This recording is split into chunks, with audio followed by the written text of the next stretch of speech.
Hello students, in this video we're going to go through topic 3 of these notes. In topic 3 we're going to look at how DNA replicates. So in the first two topics we talked about how, some experiments that led to proving that DNA is the genetic material, and we talked about how they very quickly figured out the three-dimensional structure of DNA.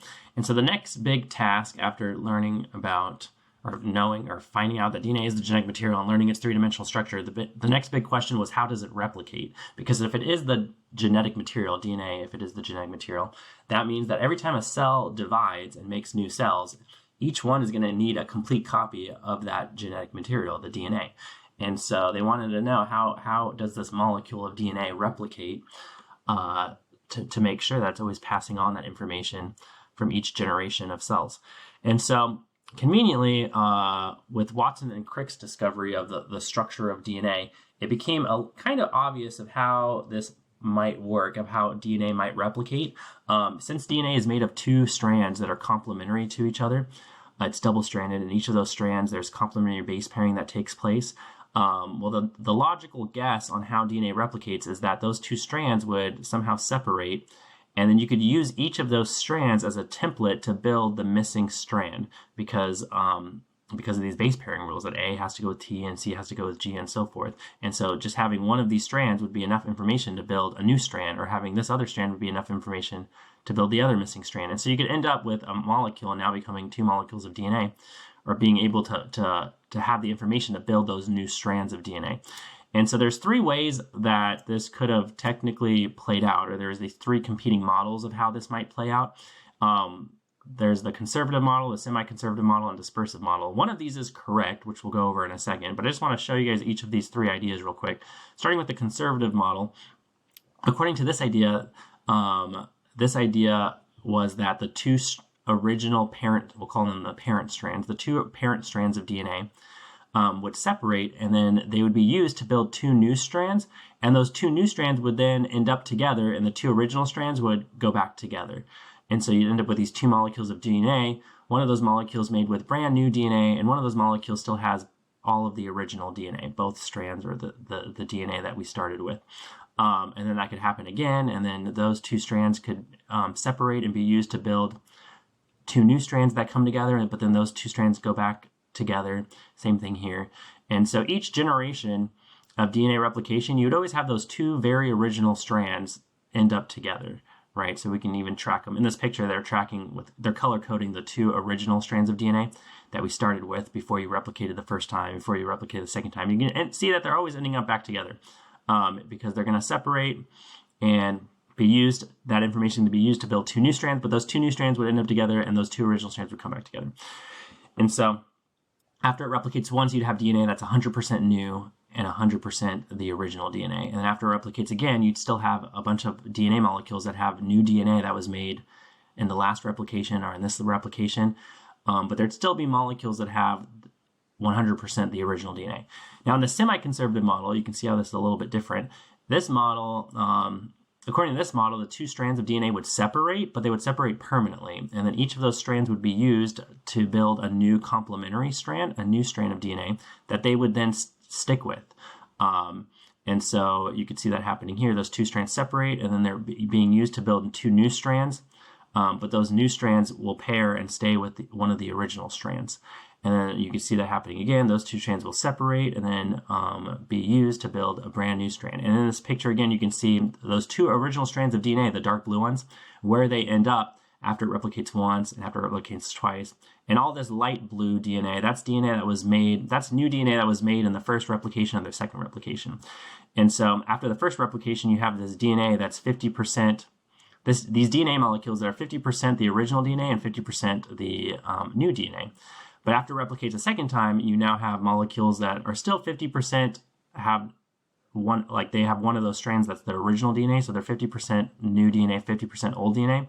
But you also have some strands that are now don't have any of the original DNA. These strands don't have any of those original strands of DNA because one of those strands was made last time and one of them was made this time. So some of that DNA all of that DNA is new, either made in the first replication or the second replication. And then the dispersive model, this one's a little bit messy, but basically there's going to be chunks or pieces of each strand being used in each of the 2 new daughter DNA molecules. And so we're going to take pieces of this strand and the other strand and this strand and the other strand, and then we're going to fill in the missing pieces on both strands with new DNA.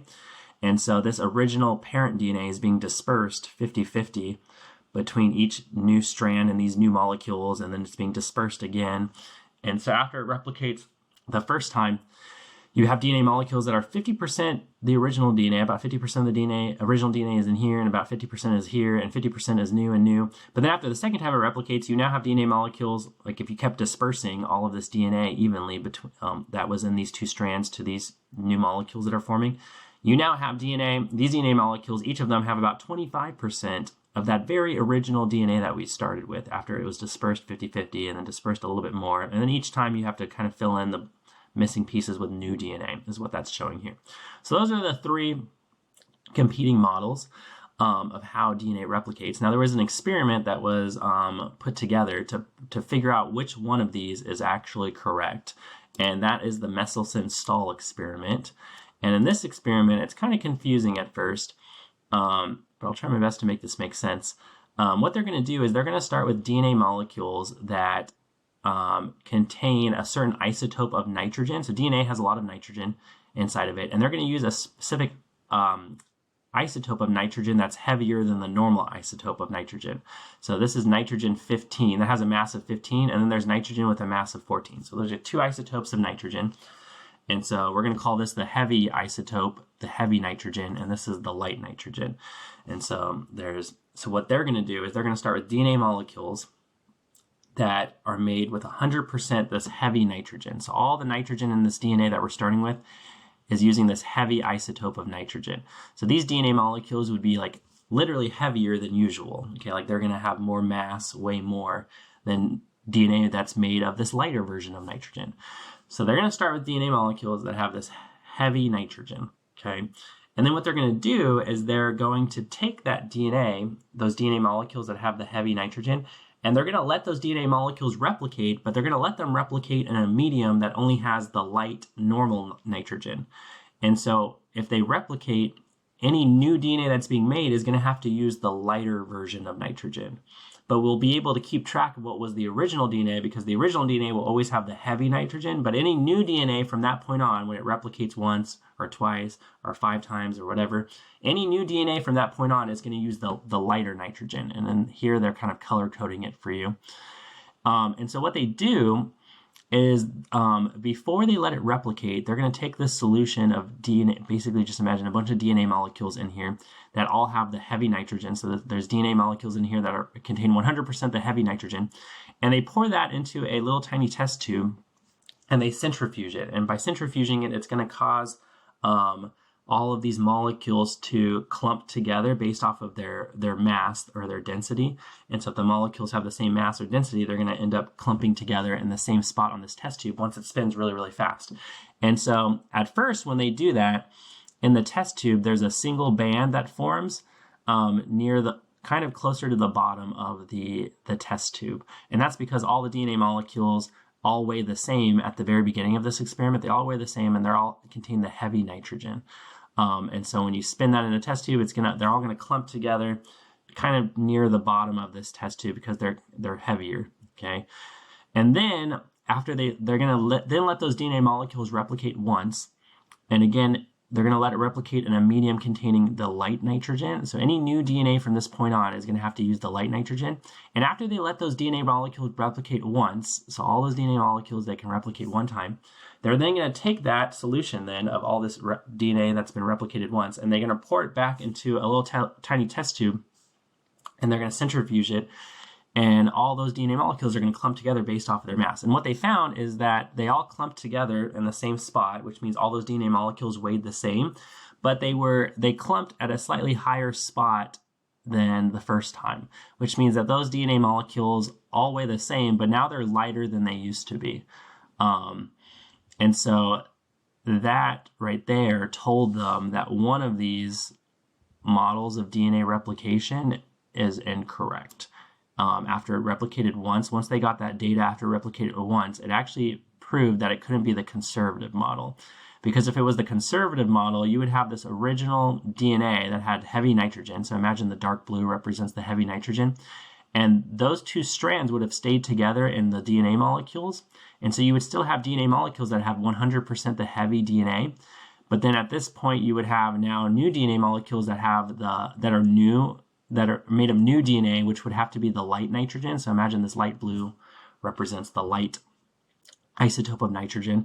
And so these molecules would be lighter than these molecules. And so you should have had DNA clump in two spots in the test tube. You should have had DNA clumping towards the bottom where it was originally, but now you'll have some DNA clumping higher up. There'd be two bands of DNA that form, which is not what happened in their experiment. There was only one band of DNA forming.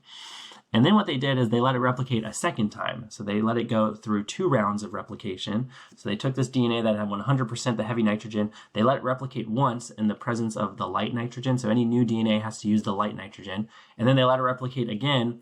Again, any new DNA is going to have to use the light nitrogen. So the only DNA that's going to have the heavy nitrogen is the original DNA molecules that you started with, the original strands that you started with. And once they did that twice, and they let it replicate twice, they then poured it in a little tiny test tube and they centrifuged it. And what they found is that the DNA clumped into 2 spots or 2 bands in this test tube. Some of that DNA clumped in the middle like last time. And then some of it now, though, there was a second band of DNA clumping higher up. And so what that told them is after it replicated twice, you now have DNA molecules that weigh different amounts. Some of the DNA molecules are lighter than other DNA molecules. And some of them were as heavy as they were last time, but now some of them are lighter than they were last time. And that actually is what proved that it had to be the semi-conservative model, because if you look here, when those two, after it replicates once, you're going to have DNA molecules that weigh the same. Each of these DNA molecules is going to have 50% the heavy nitrogen and 50% the light nitrogen, because it's new DNA that's being made. And that would form a single band in the test tube, which is what happened here. There was a single band that formed after it replicated once. And then after it replicates twice, again, only using the light nitrogen to make any new DNA, you're going to now have DNA molecules that are like this, where some of them still contain one of those original heavy nitrogen strands, like this one and this one, but the other strand is the light nitrogen. So these guys are about 50% heavy, 50% light. But then now there's going to be molecules of DNA that don't have any of the original DNA. Like they have a new strand that was made last time with the light nitrogen and a new strand that was made this time when it replicated a second time that's also made of the light nitrogen. So now you're going to have DNA molecules that are 100% made of the light nitrogen. They don't have any of the original DNA that we started the experiment with. But you're still going to have some DNA molecules that have a strand that contains that original heavy nitrogen DNA. And so this would be molecules that weigh different amounts. These DNA molecules here and here would be 50% heavy, 50% light, kind of like a medium weight. But then these guys right here are going to be way different. They're going to weigh they're going to be lighter than these DNA molecules. They're not going to weigh the same.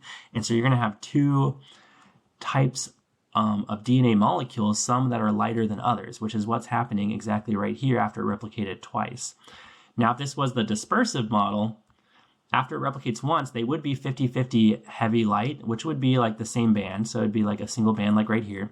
But after it replicated twice, you would now have each DNA molecule would still weigh about the same. Each of them would still have 25% of that original heavy DNA and be 75% new DNA by the time it replicated twice if it was the dispersive model. So after it replicated twice, these DNA molecules would have clumped together because they all would have weighed about the same, 25% that heavy original nitrogen, but 75% this new DNA.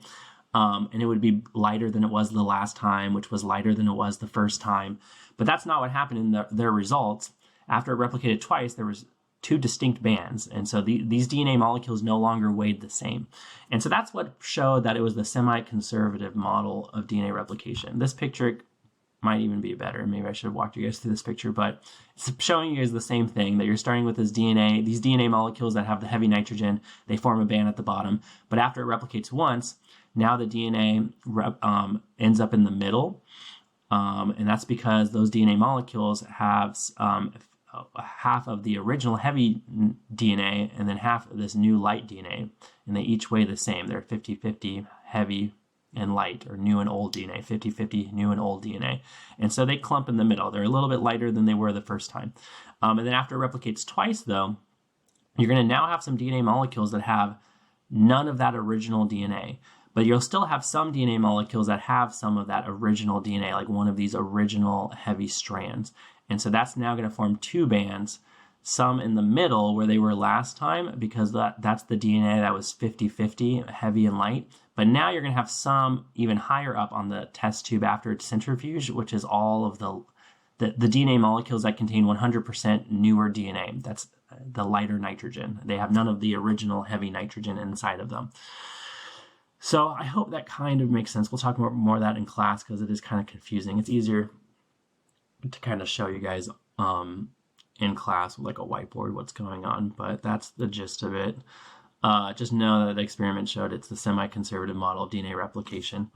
And so then the remainder of these slides are going to talk about the actual mechanism of how DNA replicates on a molecular level involving enzymes and proteins.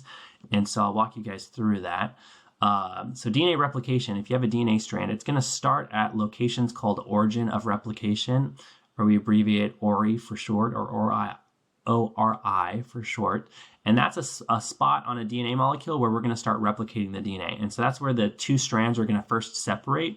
And then we're going to start copying those two strands in both directions to make the new, so that we end up with two new DNA molecules. So you can see here that we have multiple spots on a DNA molecule that we're starting replication. We're going to open up the DNA and start copying in both directions.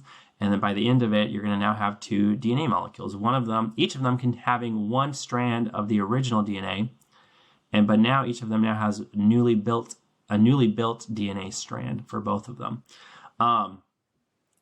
And so for eukaryotes, we actually have on your guys' chromosomes and a eukaryotic chromosome, which is very, very big. Like it can be billions of nucleotides long. There's many origins of replication. So when your chromosomes are copying, your DNA is replicating, it's going to start at many different spots on your chromosome so that it can happen a lot faster.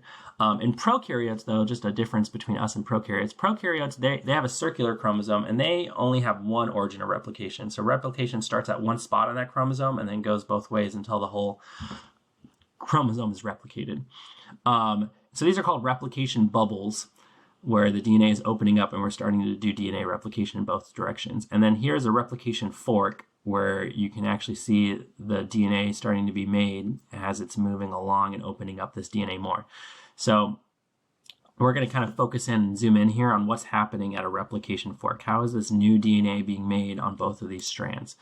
And so this actually involves lots of different enzymes. A lot of these enzymes and proteins involved, they're catalyzing different reactions and doing different things, working together to accomplish the replication of this DNA molecule. A lot of them are clumped and bonded together to form a giant DNA replication complex. But in the pictures I show you, they'll show them kind of like independent proteins, but just know they're actually kind of all together, forming this superstructure here. But there's 5 main proteins that you guys need to know and what they're doing during DNA replication. So I'm going to walk through those right now. So first of all, there's helicase. Helicase is an enzyme, a protein, who actually is the one unzipping the DNA. So he's separating the hydrogen bonds between these nitrogenous bases and allowing these two strands to separate. So now we have our two strands that we can build off of.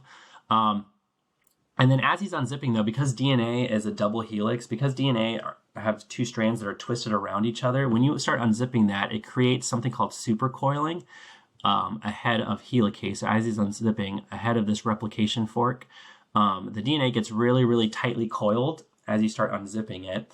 Imagine two strings twisted around each other, and then you start pulling them apart. It starts to get really, really twisted up ahead. And so that can damage the DNA. So there's this other protein or enzyme called topoisomerase. He's an enzyme who will be ahead of helicase, ahead of the replication fork, and he's going to relieve the supercoiling. So he can actually break the DNA strands and allow them to unwind a little bit so that they don't get too coiled and end up damaging the DNA. So there's two of the enzymes you guys need to know. Helicase unzips it, topoisomerase relieves the supercoiling ahead of the replication fork as helicase is unzipping the DNA. And then you have DNA polymerase. DNA polymerase is the enzyme who's actually building the new strand. So he's synthesizing the new strand of DNA using the original strand as a template. So this is the template that he's building off of, complementary to it. And so he's adding these new nucleotides together, as A's and T's and G's and C's, as he's reading this template strand and putting these nucleotides and bonding these nucleotides together in this new strand of DNA. So he's doing that here and he's doing that down here. The thing about DNA polymerase, though, there's a couple important things you guys need to know. He can only synthesize the new DNA in the 5' to 3' direction. So if you guys remember, DNA is anti-parallel. And so there's a 5' end and a 3' end here. So you can see up here, he's building the new strand starting on the 5' end of this new strand, and he's building towards the 3' end. So he can only add new nucleotides to the 3' end. If you guys remember me pointing this out many times this year, when you add new nucleotides, you can only add to the 3' end. That's because this enzyme, DNA polymerase, he can only add new nucleotides and bind them to the 3' end of a pre-existing strand. So here's our strand that we're building. He can only build off this 3' end. He can't build off the 5' end. So we say that he builds 5' to 3' in that direction, which as he's doing that, he's reading the template in the 3' to 5' direction. So we say, so if you listen carefully here, he's reading, here's the template strand. He's reading that strand in the 3' to 5' direction as he's building the new strand in the 5' to 3' direction, because it's going to be anti-parallel. And so that's something really important you guys need to know about DNA polymerase, okay? He's very specific in how he's putting together these new nucleotides. Now that actually creates a problem, because on one of those strands that works out pretty conveniently where he's going to be moving in this direction, which is the same direction that DNA is unzipping, like helicase, who's not being shown here. He's unzipping the DNA and we're moving to the left in this picture, right? And he's also moving to the left. But on the other strand, DNA polymerase is going to have to work in the opposite direction. Because DNA is anti-parallel, that other strand is running in a different 5' to 3' direction. And since he can only build in the 5' to 3' direction, on this bottom strand, he's actually going to have to build it to the right. So he's going to have to build it towards the right, even though everyone's headed to the left, like we're trying to undo the DNA this way.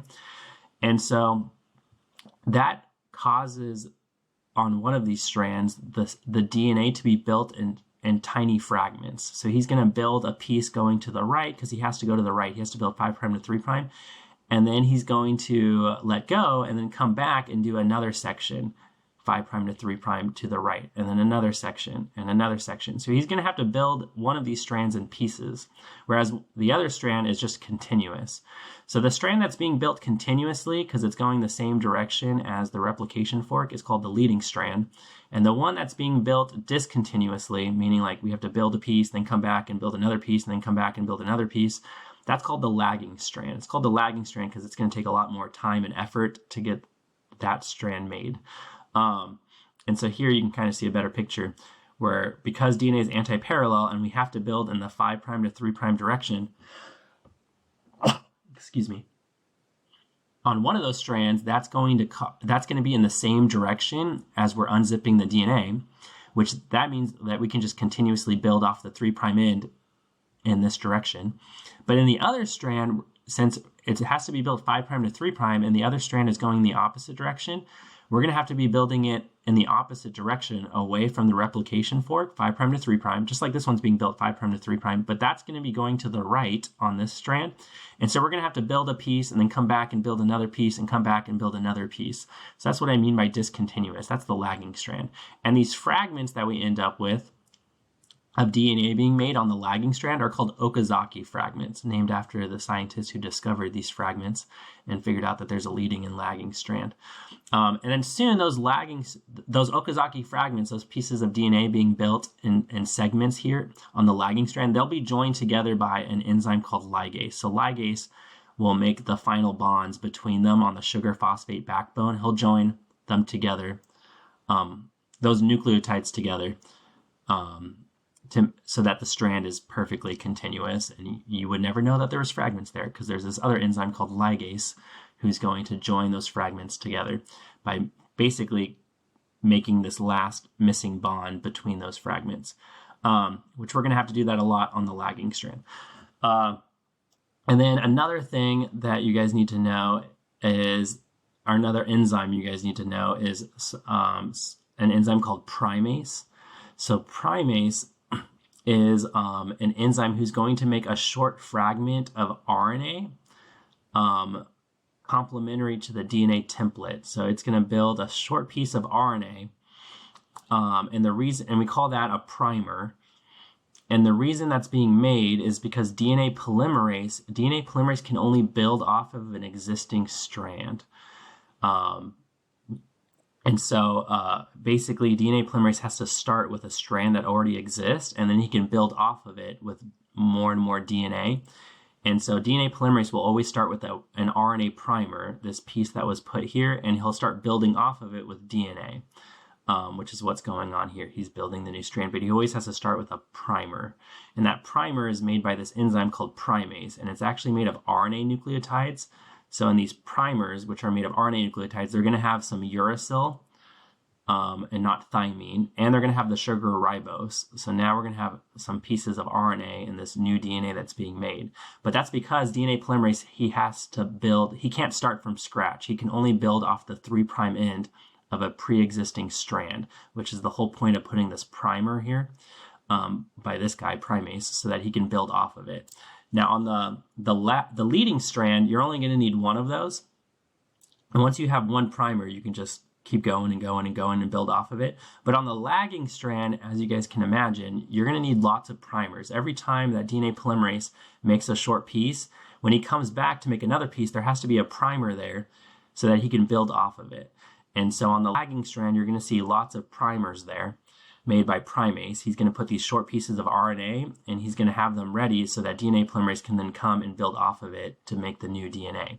And he's going to have to do that over and over and over again as we continue to unzip the DNA. And then sooner or later, those primers, which are made of RNA, they won't stay there. They'll get replaced at some point by another enzyme.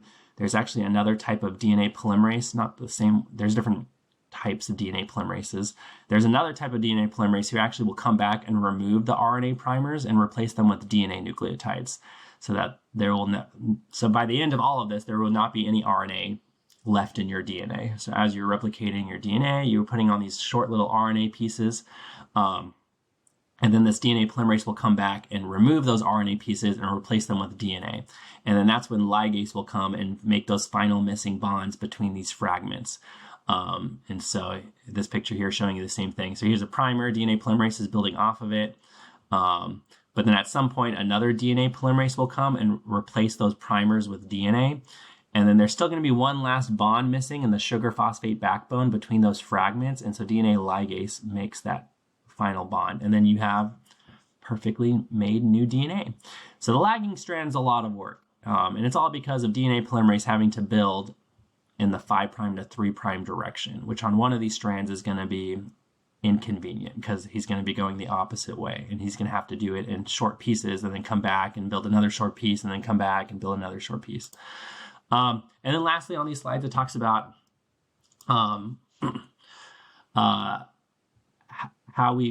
the mechanisms in place to make sure that when your guys' DNA is replicating, that there's not a lot of mistakes. So during DNA replication, this is actually the biggest source of mutations in organisms and in cells. When your guys' DNA is replicating, your cells are taking billions of nucleotides. You have very long strands of DNA in your guys' chromosomes, and it's copying all of it.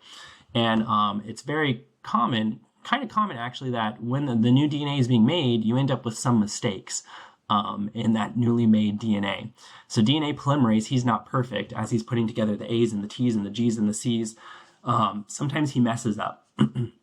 But luckily, there's some mechanisms in place to kind of fix some of those mistakes. First of all, DNA polymerase has a proofreading mechanism. So if he does put the wrong nucleotide, when he's building the new strand and he puts the incorrect nucleotide, like let's say it's a T when it's supposed to be a G, usually he can actually, this protein can actually catch that he made a mistake. He can catch himself, and then he'll stop and then try again. He'll remove it and then put another one on. So it's kind of like as you guys are typing an essay, while you're typing the essay, you might find, like, as you're typing a sentence, you made a mistake or a typo, and then in that moment, you're fixing it. Like, so technically you did make a mistake, but you fixed it as you were going along. So same thing with DNA polymerase. He makes mistakes commonly, kind of, but he's catching a lot of them as he's making those mistakes. But then there's going to be some mistakes that he didn't catch. Just like when you guys write an essay, there's going to be some typos that you missed as you were writing it. And so you're going to end up sometimes with some incorrect bases in those new DNA molecules that are being made. And so there's other mechanisms, though, that involve other proteins. There's other proteins in your cells that will actually go check your newly replicated DNA to make sure that there's no mistakes. And if it finds mistakes, it will actually, there's proteins who actually cut out those mistakes, which will then signal DNA polymerase to come back and fix it. And so that kind of fixes those mistakes. So that's called mismatch repair, when there's a mismatch and then we cut it out later on and replace it and fix it. So by the end, because of these are two examples of some ways in which cells are fixing these mistakes during DNA replication. So by the end of it, after you replicate all your DNA, it's very, very accurate. But there's still, even after all of this, though, there will sometimes be mistakes left in your DNA, mutations that occur, even after we're fixing a lot of these mistakes. But very, very small amounts of mistakes had we not had these other mechanisms in place. Anyway, that's it for this video. Hopefully that kind of makes sense. So we'll talk a lot about DNA replication in class. So hopefully, as of right now, you got a good initial understanding of all of it. Anyway, thank you guys, and I'll see you later.